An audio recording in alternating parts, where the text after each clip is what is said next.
Nous n'avons pas trouvé cet ovni au Nouveau-Mexique. Il est en France, il est à Marne-la-Vallée, sur le site Euro Disney Resort. Et nous sommes à 2 pas de l'hôtel Santa Fe, et non pas la ville Santa Fe au Nouveau-Mexique.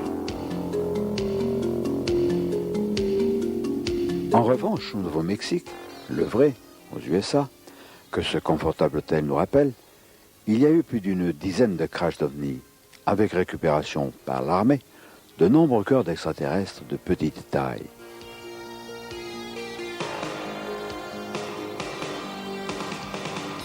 Et nous avons tenu à rendre hommage à l'éclectisme, à l'honnêteté intellectuelle des concepteurs de ce parc Euro Disney Resort, qui n'ont pas hésité, par souci de réalisme, à nous montrer cette chose-là étonnante, ce vaisseau qui s'est écrasé sur une terre étrangère, la nôtre, celle des terriens, et où des êtres sont morts, des êtres qui n'étaient pas des shirt grease, des petits gris, puisqu'ils avaient peur des soldats qui ont encerclé le site et qui ont emporté avec eux les témoins. Donc, c'était certainement des extraterrestres de petite taille, mais amicaux.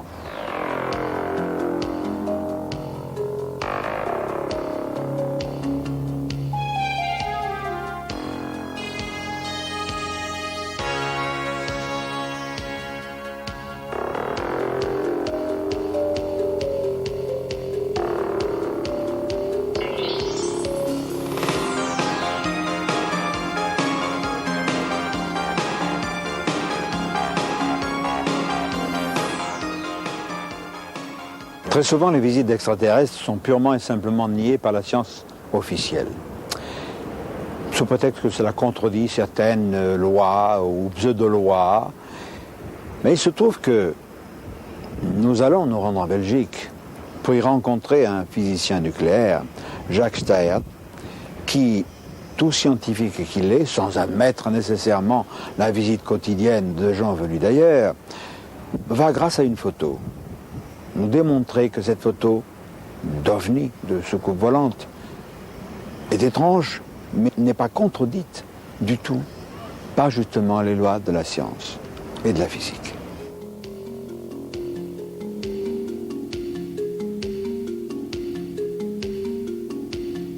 Vous avez observé certaines choses dans votre domaine qui vous ont incité à penser qu'on pouvait, dans certaines circonstances, expliquer certains documents concernant les ovnis qui coïncident avec les faisceaux particuliers. Comment avez-vous constaté ça? Donc avec l'ancien cyclotron, donc vous avez vu la structure métallique qui pèse 60 tonnes. Nous avons observé en 59, quand le faisceau sortait de cette machine, un jet de lumière d'à peu près une soixantaine de centimètres de longueur, légèrement bleuâtre, donc ce parcours-là dans l'atmosphère, et qui est assez intriguant parce que c'est un faisceau de lumière qui est coupé avec un bout légèrement arrondi. Alors, ici avec le nouveau cyclotron, quand on a fait sortir les faisceaux d'ions lourds, c'est-à-dire des faisceaux oxygène, entre autres, qui sortaient dans l'air, on avait un jet d'à peu près une vingtaine de centimètres et dont les 2 extrémités étaient arrondies. Pourquoi? Parce que vous avez un faisceau d'ions qui sort du cyclotron, qui subissent des chocs dans l'air et qui s'arrête.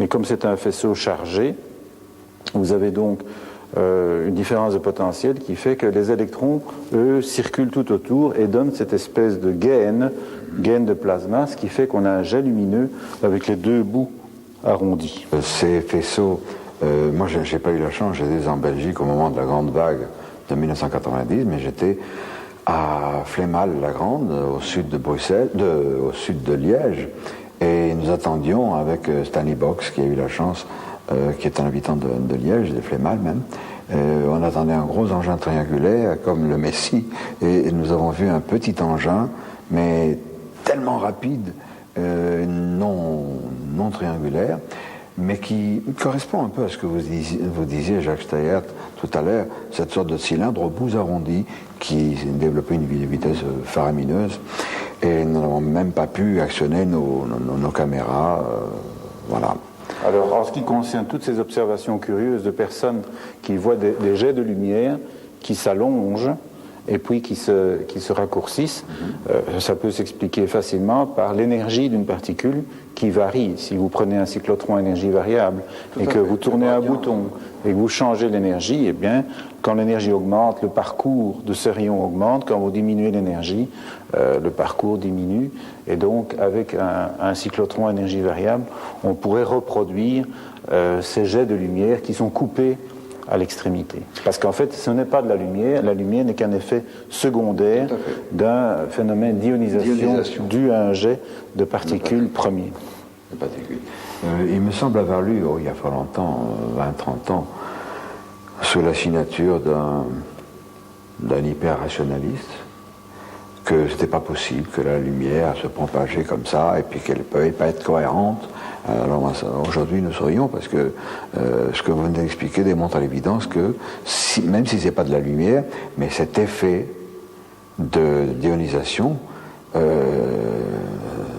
pour nos yeux paraît simplement être de la lumière. C'est ça qui est étonnant.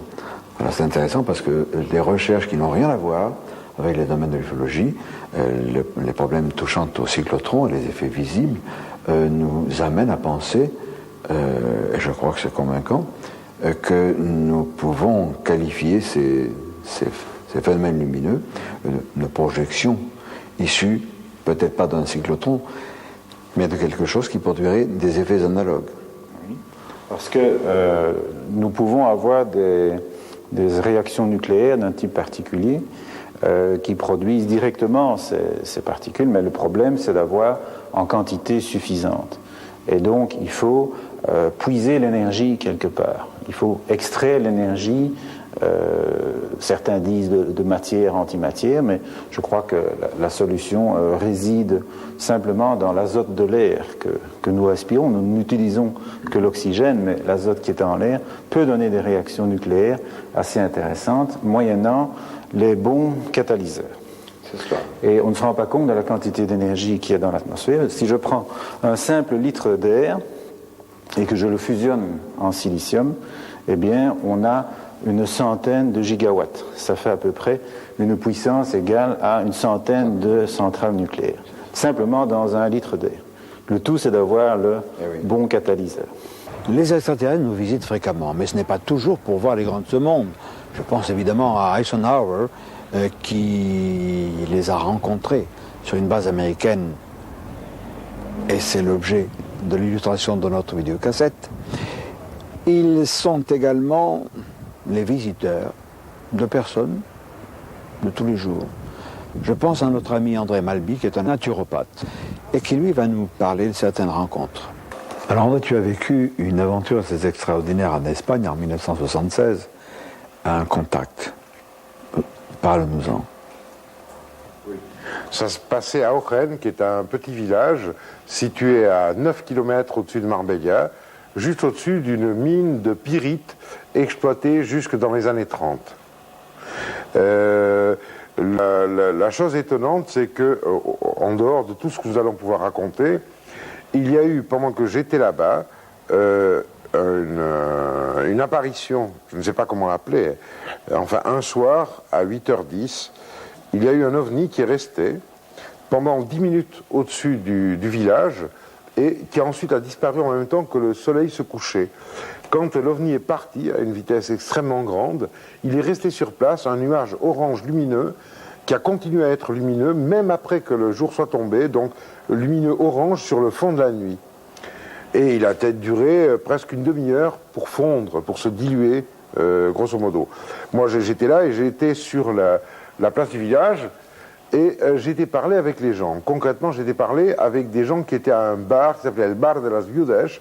Et j'ai dit, mais enfin, qu'est-ce que c'est? Et ils m'ont dit, no se preocupe, ne vous préoccupez pas, es normal, es buena gente, c'est normal, ce sont des bonnes gens.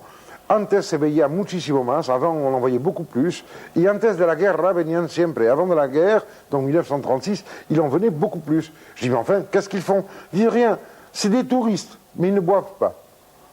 Je ne sais pas si tu te rends compte de l'implication. Il s'agit là d'hommes, il y en a quelques-uns qui vivent encore maintenant, qui avaient 75, 76, 78, 80 ans. Et pour lesquels cette apparition, cette présence extérieure n'était pas plus extraordinaire que le fait qu'il y ait des voitures immatriculées en Allemagne. Il faut bien se rendre compte. La visite dont nous sommes en train de parler a eu lieu alors que je venais d'installer mon laboratoire dans ce petit village, Oren. Et bon, tous les jours, je travaillais au labo, et quand arrivait 8, 9, 10 heures du soir, j'arrêtais, je refoutais mes notes en ordre, et je repartais vers ma maison. Et puis un soir, je remets mes notes en ordre, etc., et je finis de plier mes trucs, et je vais pour rentrer à la maison, mais quand je sors de la baraque, le village est éteint, il n'y a personne dans les rues, tout le monde dort, c'est très étrange. Enfin bon, je me dis, peut-être qu'il y a quelque chose de spécial. Je reviens à la maison, j'arrive à la maison, ma femme dort, donc il n'y a pas de bouffe, tout est éteint. Je rentre dans la chambre, et là vraiment c'est trop, alors je la réveille, je demande, et il se trouve que moi j'étais sorti, pour moi, de mon laboratoire à 10 heures du soir, mais quand je suis arrivé à la maison, il était 5 heures du matin. Entre le laboratoire et la maison, il y a 100 mètres. Ça commence à me préoccuper. Je me suis dit, j'ai trop travaillé, je me suis évanoui, enfin bon, le genre d'explication qu'on a d'habitude. Là-dessus passe un mois et demi, on arrive donc au début du mois de novembre, et un soir, de nouveau, quand je pense avoir fini de ranger mes papiers, au moment où je pars, tout est éteint. Je dis là, maintenant c'est trop. Et ça commence à m'énerver. Et je me dis, je ne sais pas pourquoi, il y a quelqu'un qui me fait quelque chose. Alors je prépare un truc avec des trucs tout cons, je suis pêcheur, je fous des fils de pêche, tu vois, tendus, des fils de 8 dixièmes, donc les 8 centièmes, ceux qu'on n'emploie pour pêcher les toutes petites ablettes, je tombe dans l'escalier, enfin bon. Et j'attends. Et effectivement, une semaine plus tard, j'ai le même truc, mais avant de partir de mon labo, je regarde, et tous les fils entre la porte d'entrée et le laboratoire, il y avait 2 étages, étaient cassés. Et en plus de ça, il y avait 3 boîtes dans lesquelles je gardais des plantes très concrètes qui avaient été vidées à moitié. Et à partir de l'expérience de ce qui se passe ce jour-là, je commence à être un petit peu alerté. En même temps, je change à l'époque d'endroit où je travaille. C'est-à-dire que j'ai un laboratoire qui se trouve juste en face de la quartel de la caserne de la Guardia Civile d'Oren, qui me connaissent fort bien parce que mes distillations ont explosé plusieurs fois, il y a eu des trucs scandaleux, et je récupère une énorme baraque qu'on appelle la Casa de las Plantas, la maison des plantes, à Oren. Et là recommencent les histoires, c'est-à-dire que tout d'un coup je perds 5 heures, 6 heures, 7 heures, 8 heures, ça devient vraiment chiant au bout du compte. Et il y a un beau jour où tout d'un coup, je pose des questions aux gens qui sont autour, les gens qui vivent dans la même calle et dans la même rue. Et il y a une des grand-mères qui me dit « Ah ouais, mais vous avez vu los motoristas, les motards qui sont venus vous voir ?» Je dis « Non. » Et là, on commence à me décrire, parce que moi, je ne me suis souvenu que très longtemps après.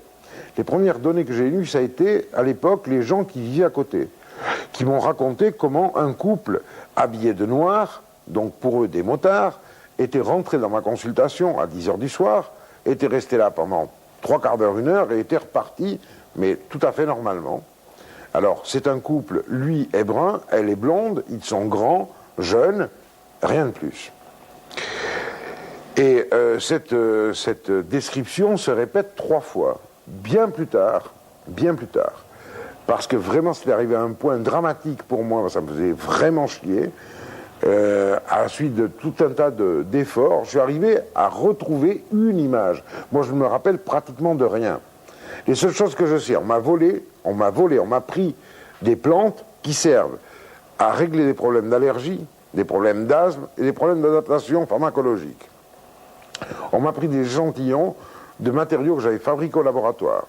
Et le seul truc certain, je me rappelle très concrètement 2 images, une d'une des rencontres et l'autre de l'autre, où j'ai ce couple devant, et je n'arrive pas à leur regarder les visages, je ne peux pas lever la tête, je ne peux pas les regarder en face.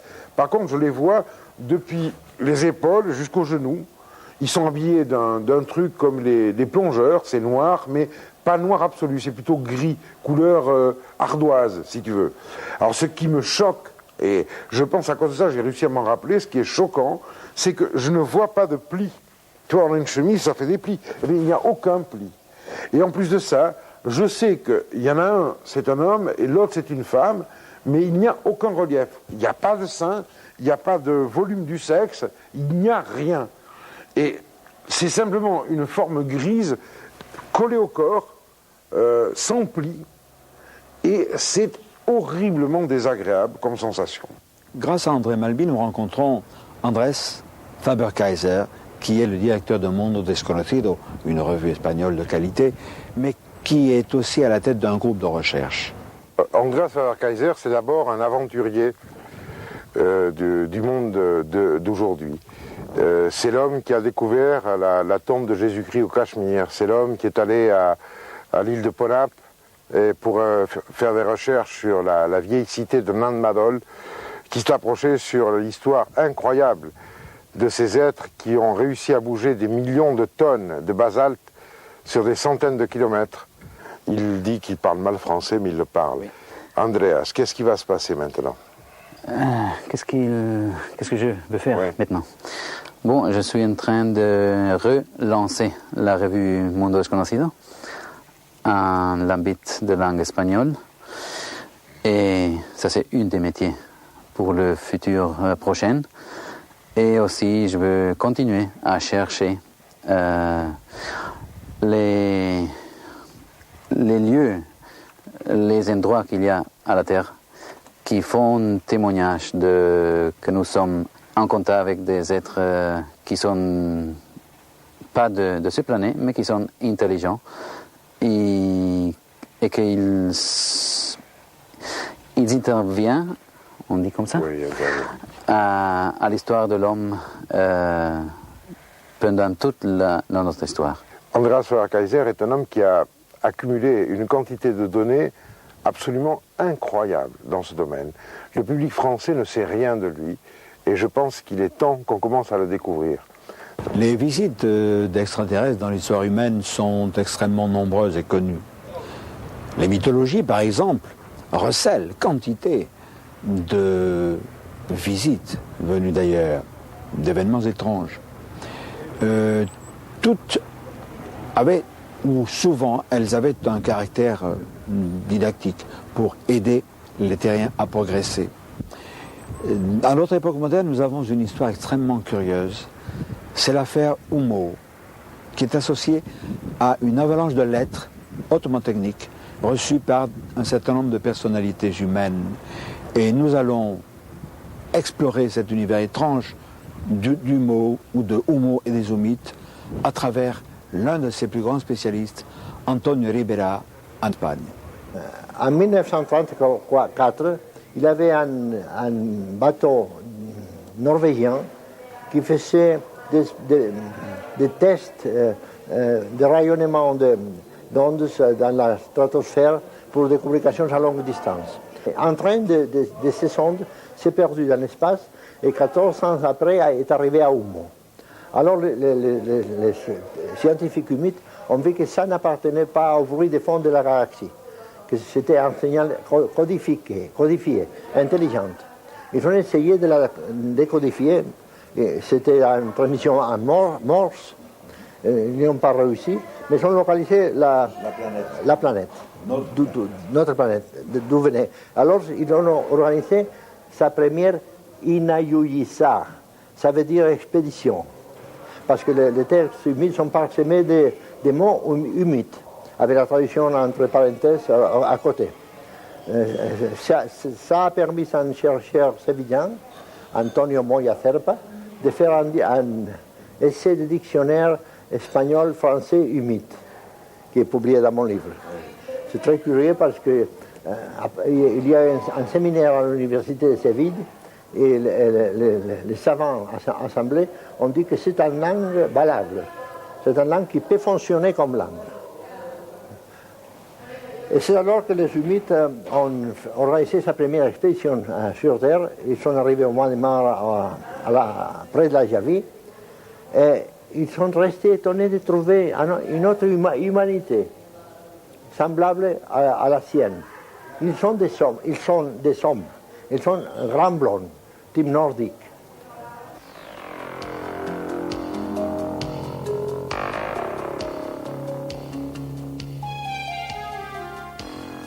Les courriers Zoomit émanent de villes et de pays différents. Leur contenu porte sur des considérations scientifiques de haut niveau et sont toujours signés d'un pictogramme particulier. Ces lettres sont parfois rédigées sur des machines à écrire bien terriennes, par des dactylographes également terriens. Antonio Ribera va nous conter l'étonnante aventure de l'un d'eux. C'était un jeune homme qui a mis une annonce dans un journal madrilène, ABC, où il disait qu'il faisait des copies à la machine. Alors il a reçu un jour la visite de deux messieurs, des grands blonds, qui se sont présentés comme des médecins danois. Et on dit qu'ils ont lu son annonce et qu'ils voulaient lui dicter des textes scientifiques.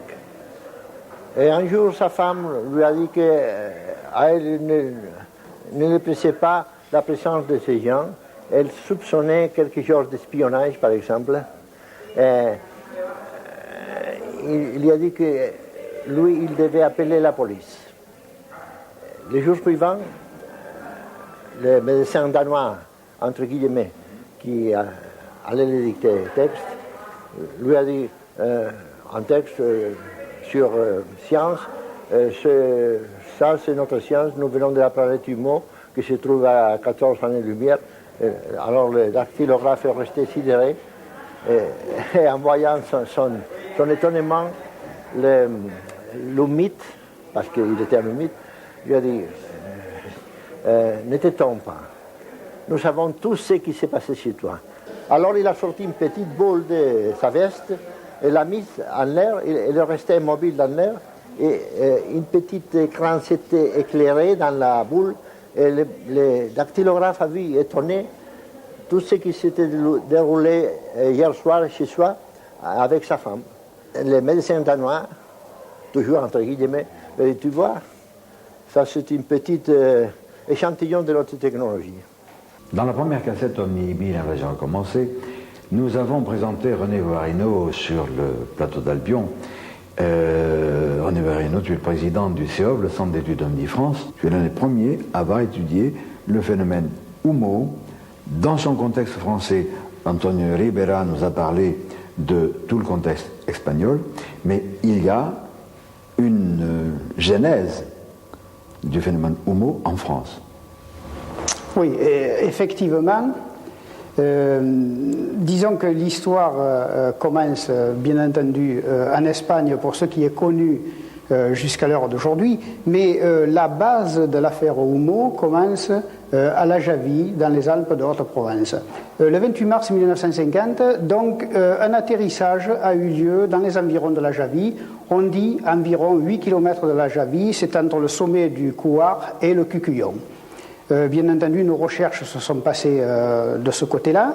On sait que les humides ont laissé un contingent d'extraterrestres sur Terre, et ce contingent-là a vécu environ à peu près 2 ans dans le département des Alpes de Haute-Provence, et divers phénomènes se sont passés pendant ce temps-là, c'est-à-dire qu'il y a eu un vol de compteur électrique dans une ferme nommée La Dépense, qui se situait à 4 km de la Javie. Alors tout ça, ça nous a fait faire des recherches vraiment très poussées.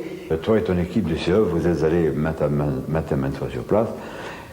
Vous avez quand même constaté, dans l'époque récente, des choses un peu bizarres. D'abord, nous avons contacté la gendarmerie des Alpes de Haute-Provence, bien entendu à Digne, à une époque, et je ne citerai pas de nom pour ne pas mettre des personnes qui sont encore en service là-dedans, un capitaine de gendarmerie qui m'a dit, mais monsieur Varino, il y a eu, dans les années 75, avec monsieur Claude Poher, qui était le chef des sections fusées au CNES à ce moment-là,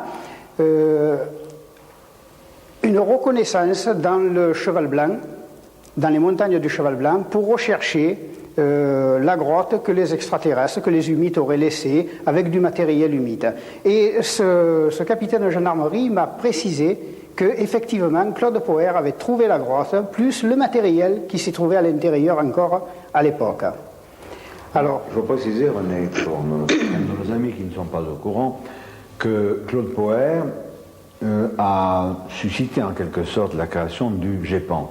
Oui. C'est une cheville ouvrière qui a permis d'élaborer ce GEPAN, puis il l'a quitté. Alors il ne faut pas oublier que Claude Poher est le neveu d'Alain Poher du Sénat, et qu'Alain Poher du Sénat a quelque chose à voir avec le prieuré de Sion.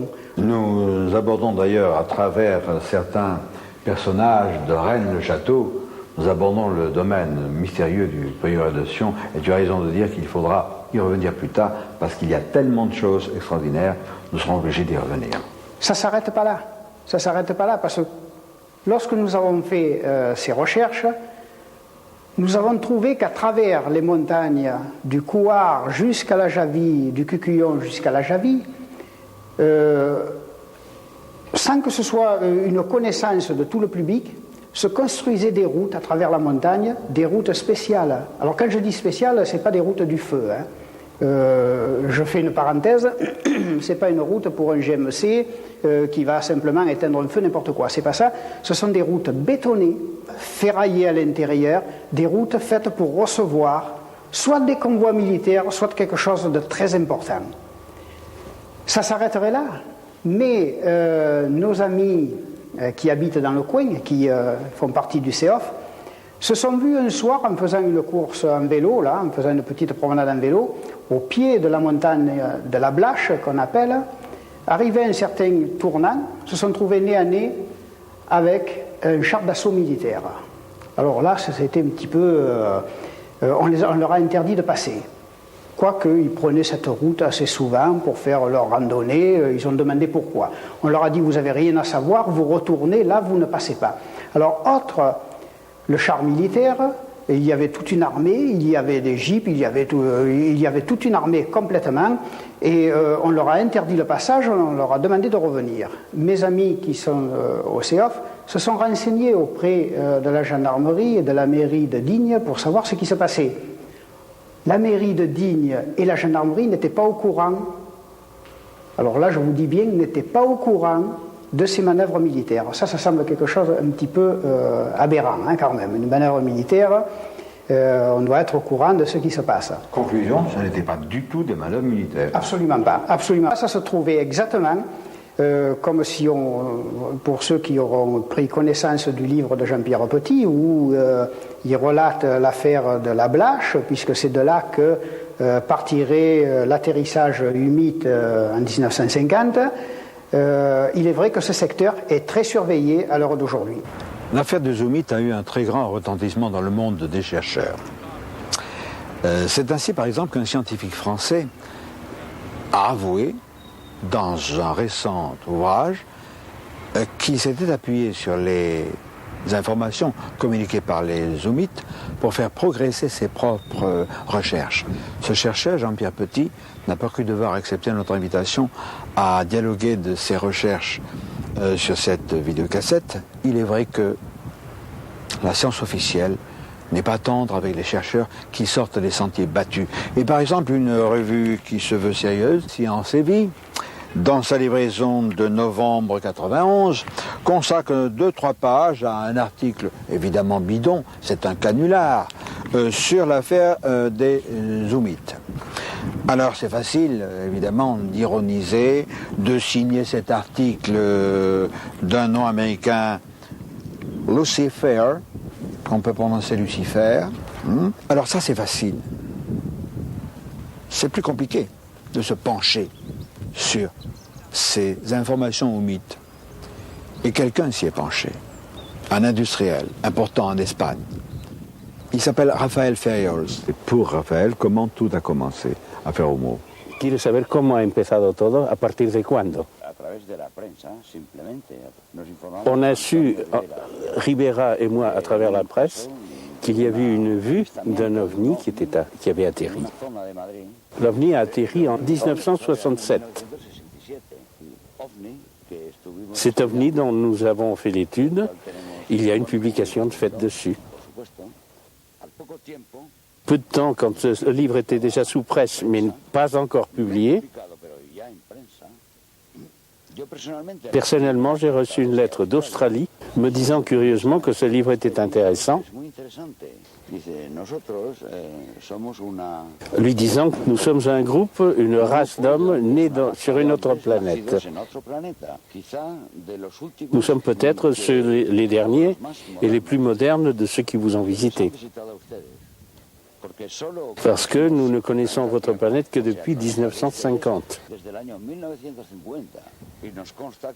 Et nous savons que vous êtes visité par d'autres extraterrestres que nous. Depuis bien avant. J'ai raconté l'histoire de la première lettre en 1992. J'ai en ma possession 1000 et quelques exemplaires feuilles de leur courrier.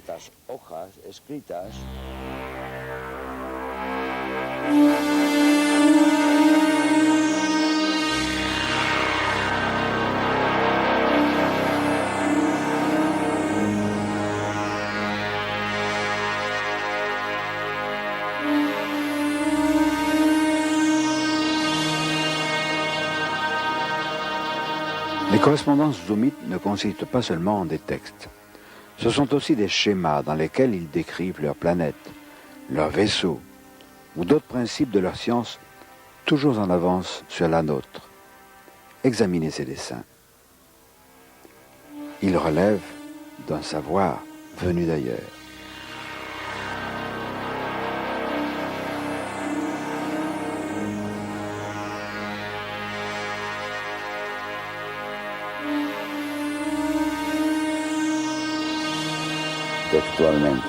Ce qu'ils ont dit, je peux vous le répéter presque textuellement. Dicen, ellos no han venido a este planeta a salvar el planeta, Ils ne sont pas venus sauver la planète ni modificar et modifier quoi que ce soit. nuestro estilo de evolución y civilización. Ce serait une destruction Sería lo plutôt. contrario, sería una destrucción. Ils sont en train de nous accorder une aide subrepticement et d'une façon qui serait compliquée d'expliquer maintenant. Ils disent qu'ils vont repartir et que tout restera tel que. Au-dessus de votre maison, il y a l'emblème de Homo. C'est fascinant de voir ça. Est-ce qu'il y a une signification particulière ou bien c'est simplement une manifestation de sympathie vis-à-vis des zoomites? Simplemente un hecho de simpatía. C'est simplement un fait de sympathie, leur témoigner de la sympathie. Tout cela peut paraître anodin, en fait c'est important. C'est important car en fait cette masse d'informations qu'ils nous ont données, ces zoomites, si c'est un canular extraterrestre. Et alors, quelle est la raison de ce canular? Cependant, éliminons cette notion de canular, je crois qu'il faut conserver le positif.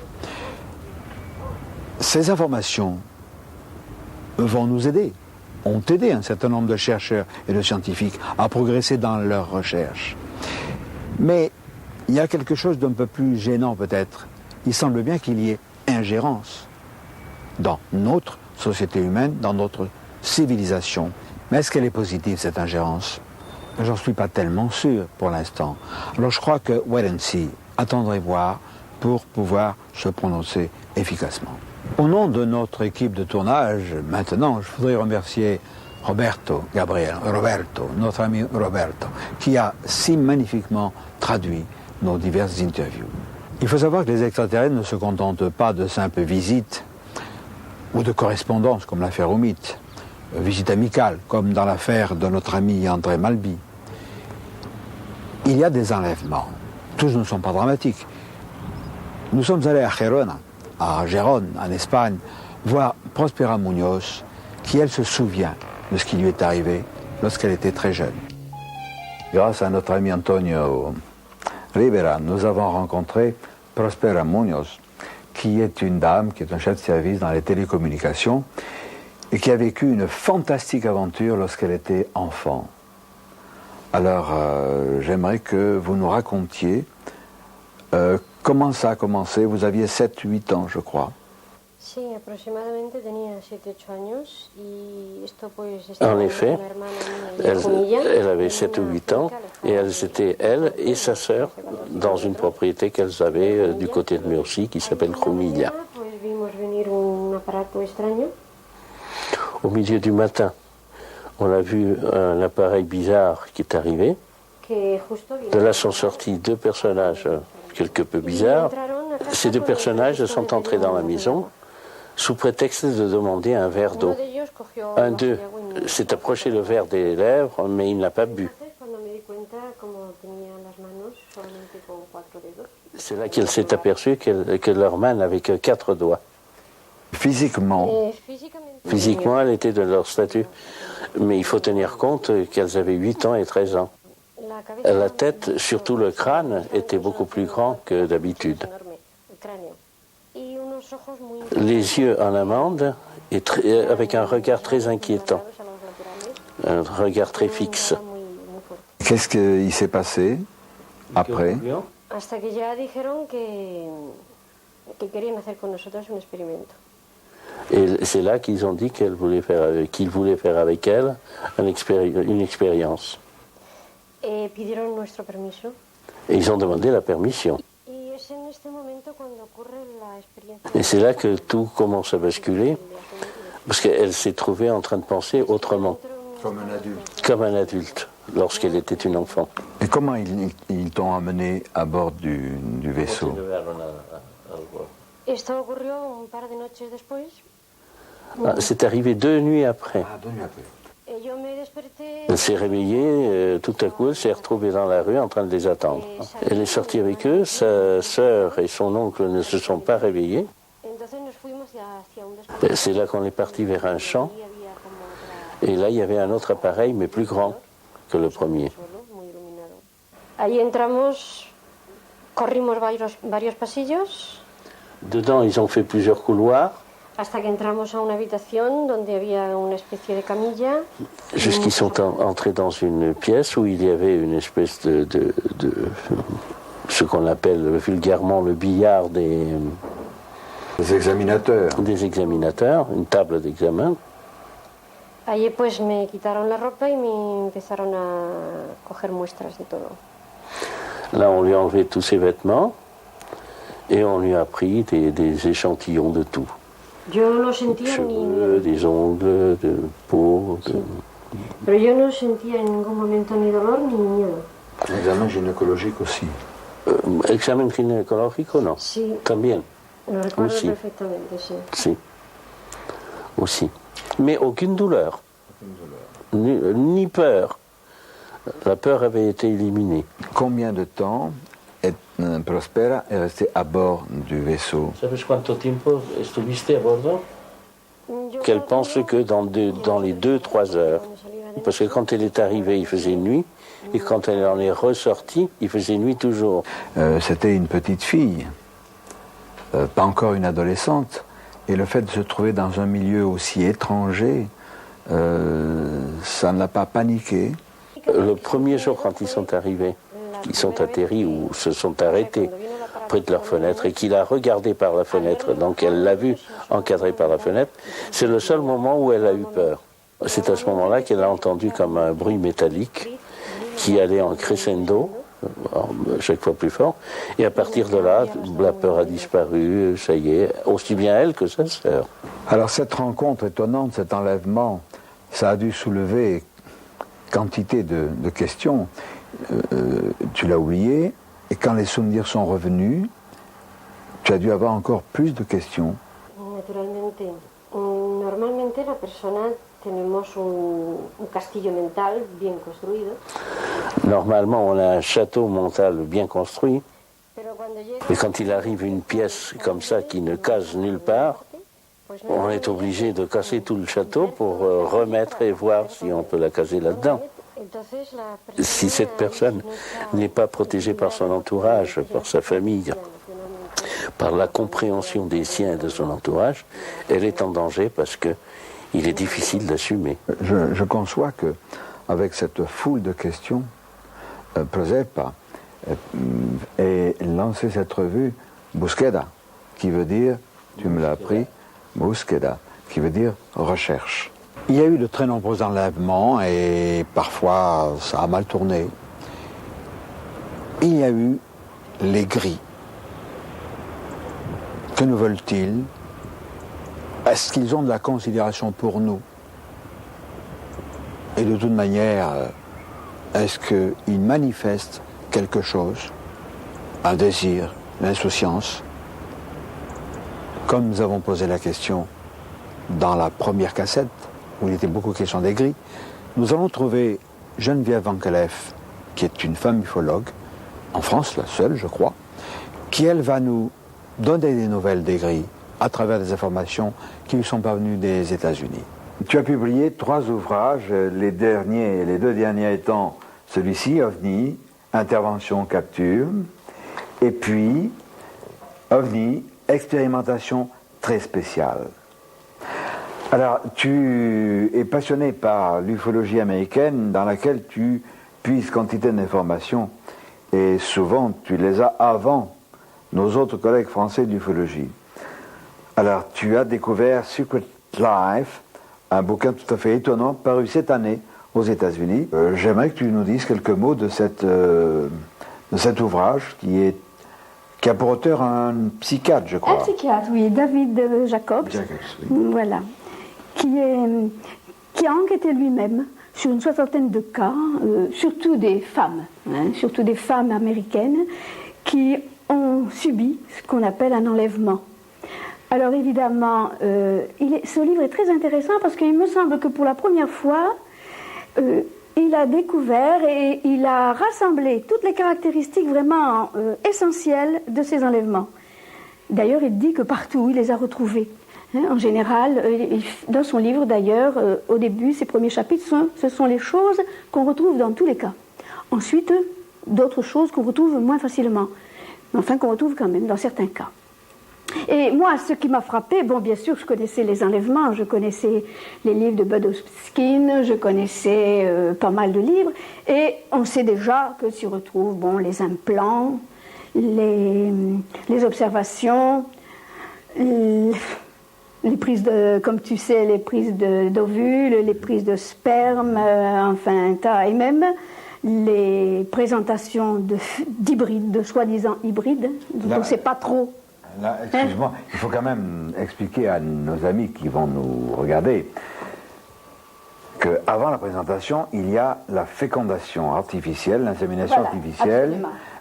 Quand la jeune femme fécondée par les short greys, en général les petits gris, ce souvenir traumatique est effacé, ces jeunes femmes sont remises en circulation et dans les 3 mois qui suivent, on les enlève de nouveau, on prélève le fœtus, on efface le souvenir, on les remet en circulation et des mois ou des années plus tard, elles sont de nouveau enlevées et à ce moment-là, les petits gris leur présentent leur enfant hybride. Voilà.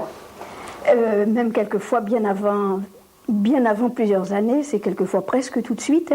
Et il semble d'ailleurs, lui il en parle assez bien, déjà on en avait parlé, mais lui en parle assez bien qu'ils aient des problèmes avec ces fameux hybrides.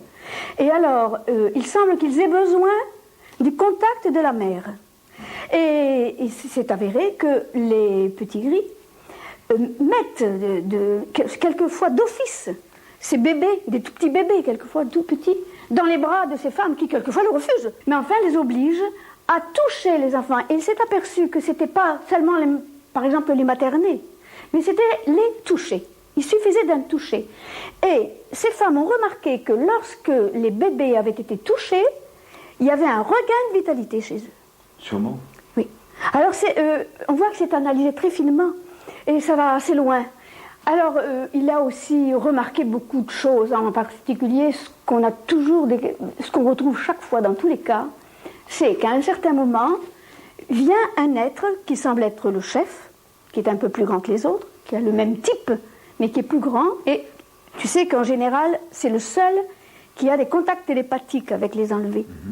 Et cet être, lui, travaille dans un autre sens, c'est-à-dire qu'à un certain moment, il regarde le kidnappé dans les yeux, très profondément dans les yeux, et l'autre a l'impression qu'on lui vole ses pensées, qu'on lui extirpe ses pensées.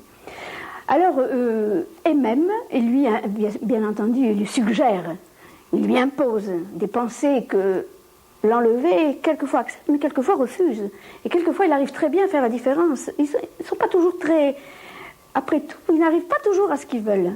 Et ça, c'est très bien expliqué dans ce livre, et il n'y a pas qu'un cas, malheureusement, il y en a beaucoup. Si bien que ce psychiatre est persuadé que ce ne sont pas des histoires, puisque ça arrive si fréquemment, c'est quelque chose qui se retrouve partout. Et ce sont des enlevés qui n'ont pas de contact entre eux, qui ne se connaissent pas, qui n'ont quelquefois qu'un seul contact qu'avec lui. Alors moi, il me semble que ces choses-là, ça doit être assez juste. Hein. Sachons tout de même qu'il n'y a pas que des êtres inamicaux. Il y a une multitude d'espèces qui sont confrontées à notre existence et qui ont probablement entre elles des intérêts qui ne sont pas toujours communs. Il faut savoir aussi que dans la littérature oumite, dans les lettres, il est question des gris.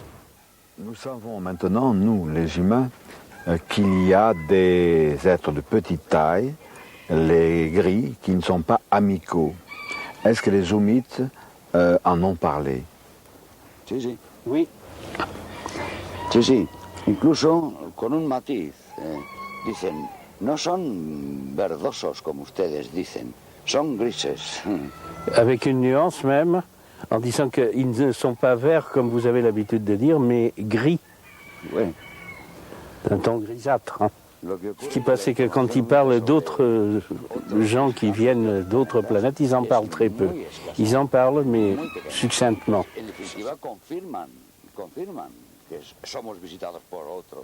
En définitive, ça confirme qu'on est visité par d'autres que les humites. Est-ce que vous vous rappelez de la date à partir de laquelle les oumites ont déclaré que les gris venaient nous visiter? Au-delà de 15 ans. Ça fait déjà plus de 15 ans. C'est intéressant parce que les gris, on les connaît, on sait qu'ils sont nos ennemis. Seulement depuis 1987, quand John Lear en a parlé.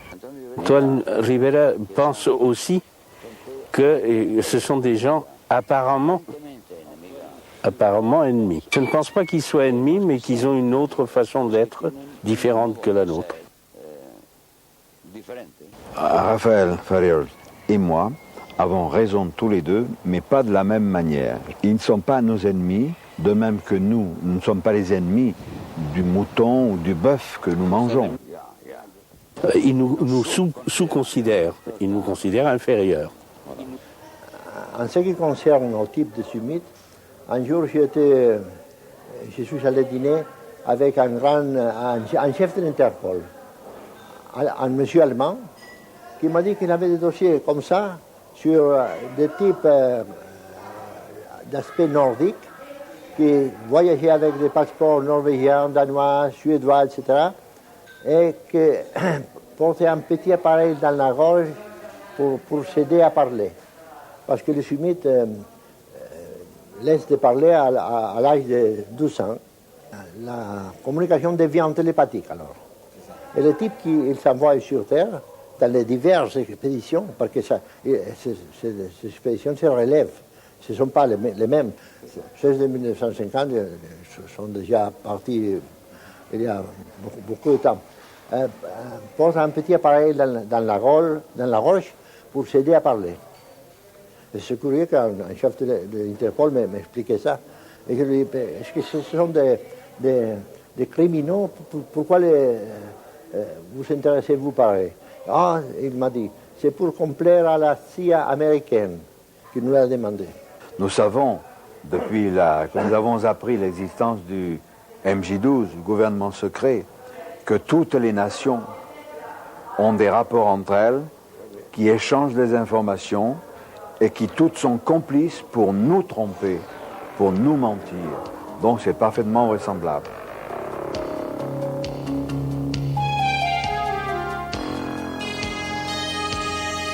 Bien sûr que la CIA est intéressée. Elle n'est pas seule, d'ailleurs, dans ce cas-là. Il y a la commission trilatérale, qui est une sorte de groupement économico-politique. Il y a le CFR, ou Council on Foreign Relations, Conseil des relations étrangères à New York, ou alors le groupe de Bilderberg, de sinistre mémoire, dont nous aurons l'occasion de reparler dans la prochaine cassette concernant les gouvernants secrets. Mais peut-être que ces groupes ce gouvernement invisible, car c'est de ça dont il s'agit, composé de terriens téléguidés par les gris, ne voit pas d'un très bon œil l'ingérence d'autres espèces pensantes qui, elles, probablement, n'ont pas les mêmes visées sur nous. Alors, tout ça nous pose une situation un peu compliquée. Parmi ces visiteurs se cachent de véritables maîtres, maîtres entre guillemets, des maîtres extraterrestres dont nous sommes les sujets. Et ça, c'est bigrement inquiétant. Nous allons, dans la seconde cassette consacrée aux gouvernants secrets, vous faire un certain nombre de révélations que vous ne pouvez pas soupçonner, qui vous diront à quel point notre situation est à tout le moins inquiétante. Alors pourquoi tout cela? Eh bien, je crois que c'est pour vous, c'est pour nous, et c'est parce que cela intéresse toute notre civilisation.